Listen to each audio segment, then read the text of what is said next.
వాళ్ళు ఒప్పుకుంటారా? వాళ్ళు ఒప్పుకుంటే ఇక భారతీయ జనతా పార్టీ వేస్ట్. ఎందుకంటే వాళ్ళ రూలు ఐదర్ 1 or 2కి రావాలి. అది 2047కి అని కాదు వాళ్ళు వేసుకున్న లెక్క. 2030కే ఎంత త్వరగా అయితే అంత. వాళ్ళు ఏదో ఫస్ట్ ఆర్ సెకండ్కి రావాలనుకుంటున్న వాళ్ళు ఏదో తోక పార్టీగా మిగులుతారా? ఇప్పుడు 10 సీట్లతో అంటే తోక పార్టీగా మిగలాలని వాళ్ళు ఎందుకు అనుకుంటారు? వాళ్ళంత పిచ్చోళ్ళ. వెంటనే దక్షిణాదిలో సాధ్యం కాదు అంటారు. ఇంతకుముందు తూర్పులో కూడా సాధ్యం కాదు, అంతకుముందు నార్త్ లో కూడా సాధ్యం కాదు. సాధ్యం ఎలా కావాలో వాళ్ళకి బాగా చేతచ్చు. వాళ్ళే చూడండి, 4 రాజ్యసభ సభ్యత్వాలు వస్తున్నాయి రేపు. 3 మాకు ఇన్ని అంటున్నారు.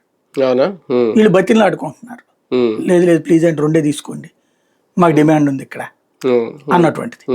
అదే క్రిందటిసారి 10 ఎమ్మెల్యే సీట్లు ఎవడన్నా ఎక్స్పెక్ట్ చేశాడా? బీజేపీ వాళ్ళు ఎక్స్పెక్ట్ చేయాలి. 6 లోక్సభ సీట్లు ఎక్స్పెక్ట్ చేశారు ఎవరన్నా? బీజేపీ లోకల్ వాళ్ళు ఎక్స్పెక్ట్ చేయాలి. వాళ్ళు అడిగారు, తీసుకున్నారు అంతే. రేపు పొద్దున ఇదే కంటిన్యూ కావాలంటే నా లెక్కనైతే రేపటికి 225 సీట్లు ఏమవుతాయి నెక్స్ట్ ఎలక్షన్స్ కి. 100 ఇవ్వమంటారు బాబు. అంటే పుట్టి బీజేపీకి కాదు, జనసేన బీజేపీ కలిపి 100 ఇవ్వమంటారు. ఇప్పుడు 10 పోటీ చేశారు కదా, 25కి రెడీ అవుతారు. దాంతోపాటు 50% పవన్ కళ్యాణ్కి సీఎం ఇవ్వమని అడుగుతారు. వాళ్ళే అడుగుతారు పవన్ కళ్యాణ్ తరఫున. ఇతను సరిగ్గా ఉంటాయి, ఇతను